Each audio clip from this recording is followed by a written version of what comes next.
दूसरी वीडियो मस्कीन जी की अपनी लिखी पुस्तक पंच परवान वाहिगुरू वाहिगुरू वाहिगुरू।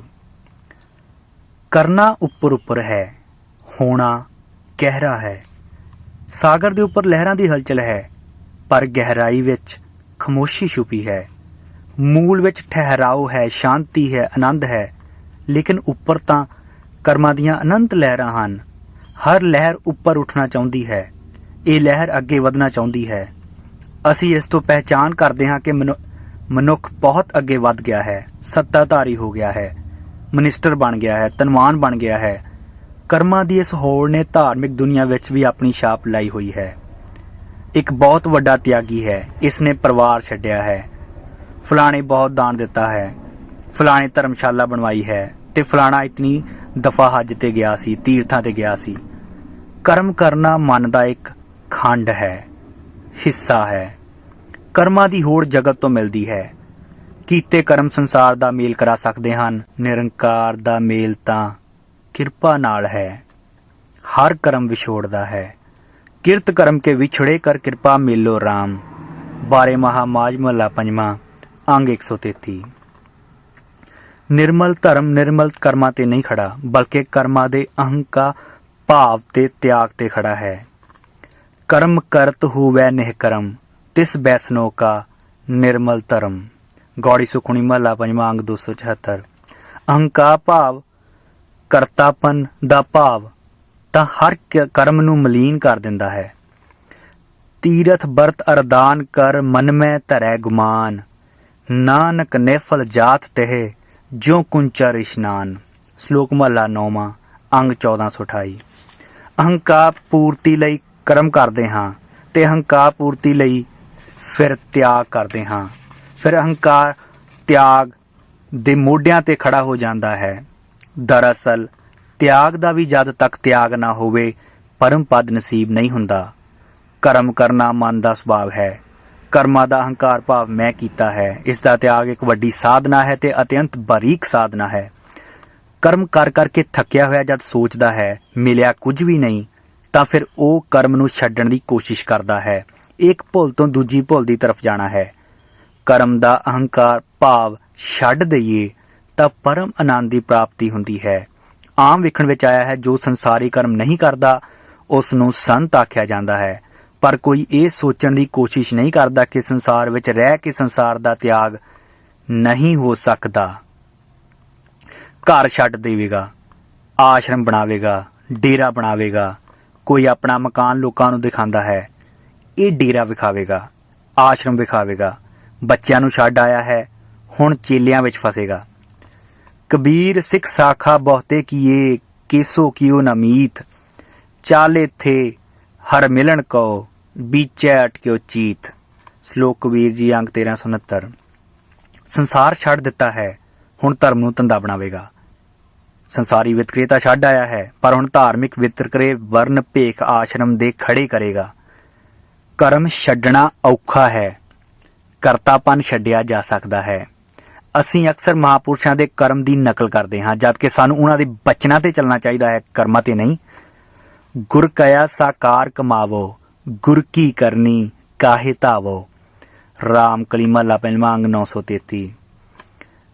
करनी उपर उपर है, बचन बहुत गहरे तल तो आया है। असीं ये वेखांगे खांदा की है, पहनदा की है, कदों उठदा है, कदों सौंदा है। सारा ध्यान कर्मां ते जांदा है। महावीर नग्न हो गए, लगातार 12 साल जंगल विच रहण नाल कपड़े फट के गिर गए, नग्न हो गए।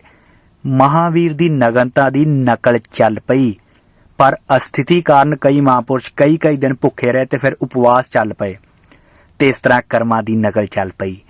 मेरा कर्म बदल सकदा है, पर मैं नहीं बदलांगा।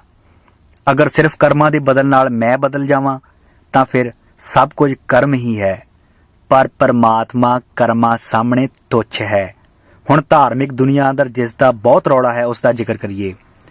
शुभ कर्मां उपर बहुत जोर दिता जाता है। साधु की पहचान उस दिन निर्मल कर्म हैं।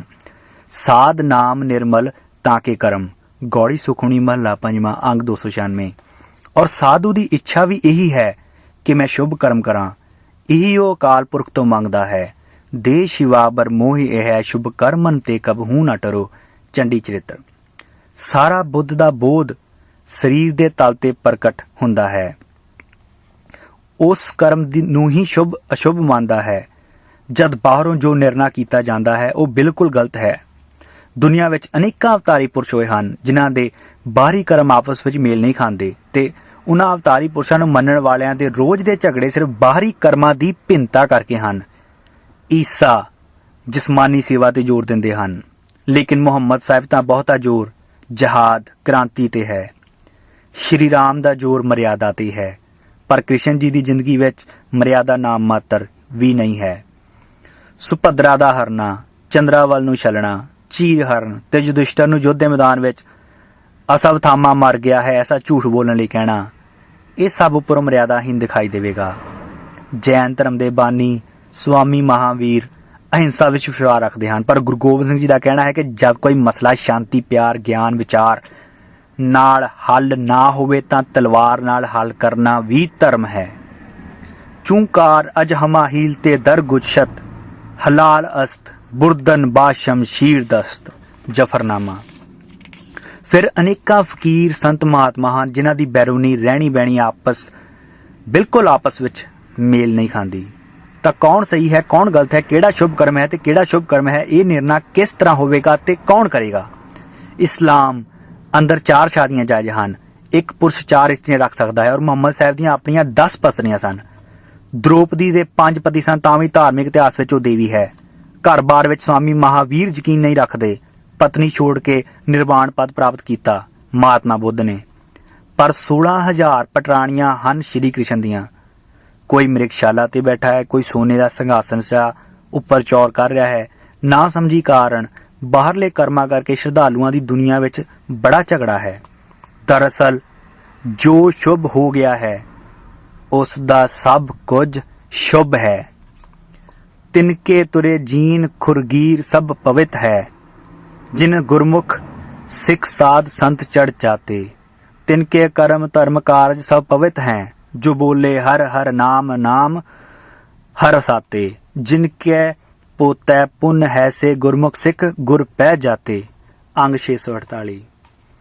ਤੇ ਸ਼ੁਭ ਉਹੀ ਹੈ ਜੋ ਅੰਦਰ ਅਕਰਮ ਹੋ ਗਿਆ ਹੈ। ਕਰਮ ਸਿਰਫ ਬਾਹਰਲੀ ਸੱਤਾ ਤੇ ਹੈ। ਅਕਾਲ ਪੁਰਖ ਵੀ ਇਸੇ ਸੱਤਾ ਦਾ ਮਾਲਕ ਹੈ। ਅਕਰਮ ਹੈ ਅਪਰਮ ਹੈ। ਜਾਪ ਸਾਹਿਬ। ਜੋ ਕਰਮ ਨੂੰ ਸਾਧ ਕੇ ਅਕਰਮ ਹੋ ਜਾਂਦਾ ਹੈ ਉਸ ਦਾ ਹਰ ਕਰਮ ਪਵਿੱਤਰ ਹੈ। ਜੋ ਸ਼ੁਭ ਹੋ ਗਿਆ ਹੈ ਉਸ ਦਾ ਸਭ ਕੁਝ ਸ਼ੁਭ ਹੈ। ਜੋ ਸ਼ੁਭ ਨਹੀਂ ਉਹ ਸ਼ੁਭ ਚਿੰਤਕ ਨਹੀਂ। ਜੋ ਸ਼ੁਭ ਨਹੀਂ ਉਹ ਸ਼ੁਭ ਕਰਮੀ ਵੀ ਨਹੀਂ ਹੈ। ਜੋ ਸ਼ੁਭ ਹੈ ਉਸ ਦਾ ਸਭ ਕੁਝ ਸ਼ੁਭ ਹੈ। ਭਾਗ ਦੂਜਾ। ਵਿਚਾਰ ਗਿਆਨ। ਮਨ ਦੀ ਇੱਕ ਅਵਸਥਾ ਕਰਮ ਹੈ। ਮਨ ਦੀ ਦੂਜੀ ਅਵਸਥਾ ਗਲਤ ਵਿਚਾਰ ਹੈ। ਜਿੱਥੇ ਮਨ ਕਰਮ ਤੋਂ ਬਿਨਾਂ ਨਹੀਂ ਰਹਿ ਸਕਦਾ।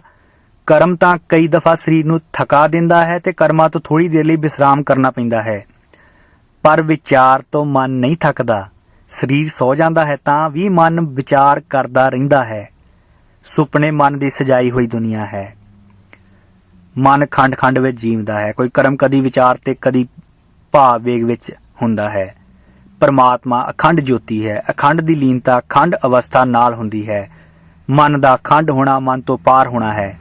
ਸਰੀਰ ਦੇ ਟੁਕੜੇ ਕਰ ਦਈਏ ਤਾਂ ਸਰੀਰ ਮਰ ਜਾਂਦਾ ਹੈ, ਪਰ ਮਨ ਤਾਂ ਟੁਕੜਿਆਂ ਵਿੱਚ ਵੀ ਜੀਵਦਾ ਹੈ। ਅਖੰਡਤਾ ਤਾਂ ਮਨ ਦੀ ਮ੍ਰਿਤੂ ਹੈ।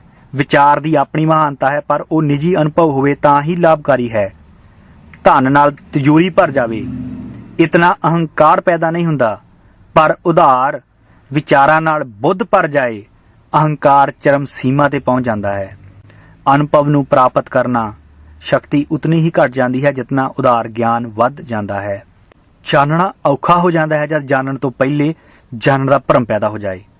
ਸੂਫੀ ਸੰਤ ਇੱਕ ਸਾਧੀ ਦਾ ਕਹਿਣਾ ਹੈ ਕਿ ਅਗਿਆਨੀ ਤਾਂ ਅੰਧਕਾਰ ਵਿੱਚ ਭਟਕਦੇ ਹਨ, ਪਰ ਤਥਾਕਥਿਤ ਗਿਆਨੀ ਮਹਾ ਅੰਧਕਾਰ ਵਿੱਚ ਭਟਕਦੇ ਹਨ। ਅਗਿਆਨੀ ਨੂੰ ਤਾਂ ਕਿਸੇ ਵਕਤ ਬੋਧ ਹੋ ਸਕਦਾ ਹੈ ਕਿ ਮੈਂ ਨਹੀਂ ਜਾਣਦਾ, ਪਰ ਗਿਆਨੀ ਨੂੰ ਉਧਾਰ ਗਿਆਨ ਦਾ ਭਰਮ ਇਹ ਬੋਧ ਵੀ ਨਹੀਂ ਹੋਣ ਦਿੰਦਾ। ਉਧਾਰ ਗਿਆਨ ਨਾਲ ਅਮਲੀ ਜੀਵਨ ਉਦੇ ਨਹੀਂ ਹੁੰਦਾ, ਕਿਉਂਕਿ ਉਧਾਰ ਗਿਆਨ ਬਿਨਾਂ ਬੁਨਿਆਦੀ ਹੈ। ਐਸੇ ਗਿਆਨ ਦੀਆਂ ਜੜ੍ਹਾਂ ਨਹੀਂ ਹਨ, ਇਸ ਲਈ ਅਮਲ ਦੀ ਹਰਿਆਵਲੀ ਤੋਂ ਜੀਵਨ ਵਾਂਝਾ ਰਹਿੰਦਾ ਹੈ। ਅੱਜ ਦੇ ਸਕੂਲ, ਕਾਲਜ ਤੇ ਵਿਸ਼ਵ ਵਿਦਿਆਲੇ ਗਿਆਨ ਦਾ ਬਹੁਤ ਦੇ ਰਹੇ ਹਨ, ਪਰ ਬੁਨਿਆਦ ਰਹਿਤ ਗਿਆਨ ਹੈ। ਇਸ ਵਾਸਤੇ ਅੱਜ ਦੇ ਗਿਆਨ ਨਾਲ ਜੀਵਨ ਚੱਲਦਾ ਹੈ, ਬਦਲਦਾ ਨਹੀਂ। ਪਿਤਾ ਦਾ ਕਮਾਇਆ ਧਨ ਵਿਰਾਸਤ ਵਿੱਚ ਮਿਲ ਜਾਵੇ ਤਾਂ ਮਨੁੱਖ ਧਨਵਾਨ ਤਾਂ ਕਹਿਲਾ ਸਕਦਾ ਹੈ, ਪਰ ਖੁਦ ਧਨ ਕਮਾ ਕੇ ਧਨਵਾਨ ਹੋਣਾ, ਇਹ ਅਵਸਥਾ ਹੀ ਕੁਝ ਹੋਰ ਹੈ। ਪਰ ਸੂਦ ਦੀ ਪੀੜਾ ਤੋਂ ਲੰਘ ਕੇ ਬੱਚੇ ਦਾ ਗੋਦ ਵਿੱਚ ਹੋਣਾ ਹੋਰ ਗੱਲ ਹੈ, ਪਰ ਕਿਸੇ ਦਾ ਬੱਚਾ ਗੋਦ ਲੈ ਲੈਣਾ ਇਹ ਗੱਲ ਹੋਰ ਹੈ। ਇਸ ਨਾਲ ਇਸਤਰੀ ਮਾਂ ਨਹੀਂ ਬਣ ਸਕੇਗੀ, ਕਿਉਂਕਿ ਸਿਰਫ ਬੱਚੇ ਦਾ ਹੀ ਜਨਮ ਨਹੀਂ ਹੁੰਦਾ, ਮਾਂ ਦਾ ਵੀ ਜਨਮ ਹੁੰਦਾ ਹੈ। ਬੱਚੇ ਦੇ ਜਨਮ ਤੋਂ ਪਹਿਲਾਂ ਔਰਤ ਹੈ, ਪਰ ਬੱਚੇ ਦੇ ਜਨਮ ਨਾਲ ਮਾਂ ਦਾ ਜਨਮ ਹੁੰਦਾ ਹੈ। ਬੱਚਾ ਗੋਦ ਲੈਣ ਨਾਲ ਮਮਤਾ ਉਦੈ ਨਹੀਂ ਹੁੰਦੀ। 9 ਮਹੀਨੇ ਗਰਭ ਧਾਰਨ ਦੀ ਪੀੜਾ ਤੇ ਪ੍ਰਸੂਤ ਦੀ ਪੀੜਾ ਤੋਂ ਲੰਘੇ ਬਿਨਾਂ ਮਮਤਾ ਦਾ ਪੈਦਾ ਹੋਣਾ ਔਖਾ ਹੈ। ਜਦ ਮਾਂ ਹੀ ਪੈਦਾ ਨਹੀਂ ਹੋਈ ਤਾਂ ਬੱਚੇ ਦਾ ਪੈਦਾ ਹੋਣਾ ਝੂਠਾ ਹੈ। ਬਾਹਰੋਂ ਇਕੱਠਾ ਕੀਤਾ ਹੋਇਆ ਗਿਆਨ ਗਿਆਨੀ ਹੋਣ ਦਾ ਭਰਮ ਤਾਂ ਪੈਦਾ ਕਰ ਦਿੰਦਾ ਹੈ। ਅਨੁਭਵਹੀਨ ਗਿਆਨ ਆਤਮਕ ਆਨੰਦ ਪ੍ਰਦਾਨ ਨਹੀਂ ਕਰਦਾ। ਹਿਰਦੇ ਦੀ ਸ਼ੁੱਧੀ ਨਹੀਂ ਹੁੰਦੀ। ਅੰਦਰ ਵਿਕਾਰ ਤੇ ਕਪਟ ਹੁੰਦਾ ਹੋਇਆ ਵੀ ਇਹ ਗਿਆਨ ਗਿਆਨੀ ਬਣਿਆ ਰਹਿੰਦਾ ਹੈ। ਹਿਰਦੇ ਕਪਟ ਮੁਖ ਗਿਆਨੀ, ਝੂਠੇ ਕਹਾ ਬਿਲੋਵਸ ਪਾਨੀ। ਰਾਗ ਸੋਠ ਬਾਣੀ ਕਬੀਰ ਜੀ ਘਰ ਪਹਿਲਾ ਅੰਗ 656। ਉੱਪਰੋਂ ਥੱਪਿਆ ਗਿਆਨ ਪਾਣੀ ਰਿੜਕਣਾ ਹੈ। ਇਸ ਵਾਸਤੇ ਤਤ ਵਸਤੂ ਮੱਖਣ ਆਤਮਿਕ ਰਸ ਦੀ ਪ੍ਰਾਪਤੀ ਨਹੀਂ ਹੁੰਦੀ। ਭੁਲੇਖਾ ਤਾਂ ਦਹੀਂ ਦੇ ਰਿੜਕਣ ਦਾ ਬਣਿਆ ਰਹਿੰਦਾ ਹੈ, ਪਰ ਅਸਲ ਵਿੱਚ ਪਾਣੀ ਮੱਥ ਰਿਹਾ ਹੁੰਦਾ ਹੈ। ਐਸੋ ਅਚਰਜ ਦੇਖਿਓ ਕਬੀਰ, ਦੁੱਧ ਕੇ ਭੋਲੇ ਬਰੋਲੇ ਨੀਰ। ਗੌੜੀ ਕਬੀਰ ਜੀ ਕੀ ਨਾਲ ਰਲਾਏ ਲਿਖਿਆ ਮਹੱਲਾ ਪੰਜਵਾਂ ਅੰਗ 326। ਕਬੀਰ, ਰਵਿਦਾਸ, ਨਾਮਦੇਵ ਜੈਸੇ ਅਨਪੜ੍ਹ ਭਗਤਾਂ ਤੇ ਥੀਸਸ ਲਿਖੇ ਜਾਂਦੇ ਹਨ। ਲੋਕ PhD ਕਰਦੇ ਹਨ, ਲੋਕਾਂ ਨੂੰ ਪੜ੍ਹ ਕੇ ਬੜੇ ਬੜੇ ਡਿਪਲੋਮੇ ਲੈਂਦੇ ਹਨ, ਪਰ ਇਹਨਾਂ ਭਗਤਾਂ ਦਾ ਸਾਰਾ ਨਿੱਜੀ ਅਨੁਭਵ ਹੈ। ਬਾਹਰੋਂ ਇਕੱਠਾ ਕੀਤਾ ਹੋਇਆ ਉਧਾਰ ਗਿਆਨ ਨਹੀਂ ਹੈ। ਇਹਨਾਂ ਕੋਲ ਸੱਤ ਅਸੱਤ ਨੂੰ ਵੇਖਣ ਵਾਲੀ ਦ੍ਰਿਸ਼ਟ ਹੈ। ਜੋ ਵੇਖਿਆ ਹੈ ਉਹ ਆਖਿਆ ਹੈ, ਜੋ ਜਾਣਿਆ ਹੈ ਮਾਣਿਆ ਹੈ, ਉਸ ਦੀ ਚਰਚਾ ਕੀਤੀ ਹੈ। ਸੰਤਨ ਕੀ ਸੁਨ ਸਾਚੀ ਸਾਖੀ, ਜੋ ਬੋਲੇ ਜੋ ਪੇਖੈ ਆਖੀ। ਰਾਮਕਲੀ ਮਹੱਲਾ ਪੰਜਵਾਂ ਅੰਗ 894। ਕੁਰਾਨ ਕੰਠ ਕਰ ਲੈਣਾ ਬਹੁਤ ਕਠਿਨ ਨਹੀਂ, ਥੋੜੇ ਦਿਨਾਂ ਵਿੱਚ ਹੀ ਦਿਮਾਗੀ ਮਿਹਨਤ ਹੈ। ਲੇਕਿਨ ਕੁਰਾਨ ਦਾ ਰੂਪ ਹੋ ਜਾਣਾ ਔਖਾ ਹੈ। ਗੀਤਾ ਕੰਠ ਕਰਕੇ ਪੰਡਿਤ ਹੋਣਾ ਸੌਖਾ ਹੈ, ਪਰ ਗੀਤਾ ਦਾ ਰੂਪ ਹੋ ਜਾਣਾ ਕਠਿਨ ਹੈ। ਇਸ ਤਰ੍ਹਾਂ ਵੇਖਣ ਵਿੱਚ ਆਇਆ ਹੈ ਕਿ ਗੁਰਬਾਣੀ ਬਹੁਤੀ ਕੰਠ ਹੈ। ਕੰਠ ਹੋਣ ਕਰਕੇ ਲੋਕੀ ਗਿਆਨੀ ਕਹਿੰਦੇ ਹਨ, ਸਨਮਾਨ ਦਿੰਦੇ ਹਨ, ਪਰ ਗੁਰਬਾਣੀ ਦਾ ਰੂਪ ਹੋ ਜਾਣਾ ਬਹੁਤ ਵੱਡੀ ਘਾਲਣਾ ਹੈ। ਕੰਠ ਤੇ ਤਾਂ ਬਹੁਤਿਆਂ ਦੇ ਵਸੀ ਹੋਈ ਹੈ, ਪਰ ਹਿਰਦੇ ਵਿੱਚ ਤਾਂ ਕੋਈ ਕੋਈ ਧਾਰਨ ਕਰਨ ਦੀ ਸ਼ਕਤੀ ਪ੍ਰਾਪਤ ਕਰਦਾ ਹੈ। ਜਿਨ ਕੋ ਨਦਰ ਕਰਮ ਹੋਵੇ ਹਿਰਦੈ ਤਿਨਾ ਸਮਾਣੀ। ਰਾਮਕਲੀ ਮਹੱਲਾ ਤੀਜਾ ਆਨੰਦ ਅੰਗ 920। ਮਨ ਦਾ ਇੱਕ ਹਿੱਸਾ ਕਰਮਾਂ ਵਿੱਚ ਰਚ ਰਹਿੰਦਾ ਹੈ। ਕੋਈ ਸਕਾਰਥ ਕਰਮ ਨਾ ਹੋਣ ਤਾਂ ਵਿਅਰਥ ਦੇ ਕਰਮ ਕਰਨ ਲੱਗ ਪਵੇਗਾ। ਇਸ ਤਰ੍ਹਾਂ ਕੋਈ ਸਕਾਰਥ ਗਿਆਨ ਦਾ ਨਾ ਹੋਵੇ ਤਾਂ ਵਿਅਰਥ ਦੀਆਂ ਵਿਚਾਰਾਂ ਦਾ ਸੰਗ੍ਰਹਿ ਕਰਨ ਵਿੱਚ ਮਨ ਲੱਗਾ ਜਾਂਦਾ ਹੈ ਤੇ ਕਰਮ ਪੈਦਾ ਹੋ ਜਾਂਦਾ ਹੈ। ਮੈਂ ਵਿਚਾਰਕ ਹਾਂ, ਗਿਆਨੀ ਹਾਂ। ਬੈਲ ਦੇ ਉੱਤੇ ਜਿਵੇਂ ਕਿਤਾਬਾਂ ਦਾ ਭਾਰ ਲੱਦਿਆ ਹੋਇਆ ਹੈ, ਅਨੁਭਵ ਹੀ ਵਿਗਿਆਨੀ ਨੇ ਬੁੱਧ ਦੇ ਇਸੇ ਤਰ੍ਹਾਂ ਭਾਰ ਲੱਦਿਆ ਹੋਇਆ ਹੁੰਦਾ ਹੈ। ਇਲਮ ਚੰਦਾ ਕੇ ਬੇਸਤਰ ਖੁਆਨੀ, ਗਰ ਅਮਲ ਨਾ ਦਾਰਦ ਤੋ ਨੇਸਤ ਨਾਦਾਨੀ। ਨਾ ਮੁਹੱਕਕ ਬਵਦ ਨਾ दानिशमंद, चार पाए बरोए किताबे चंद। शेख शादी। तुझे किताब से नहीं फरोग के तू, किताबे खुआ है साहिबे किताब नहीं, उस्ताद जौक।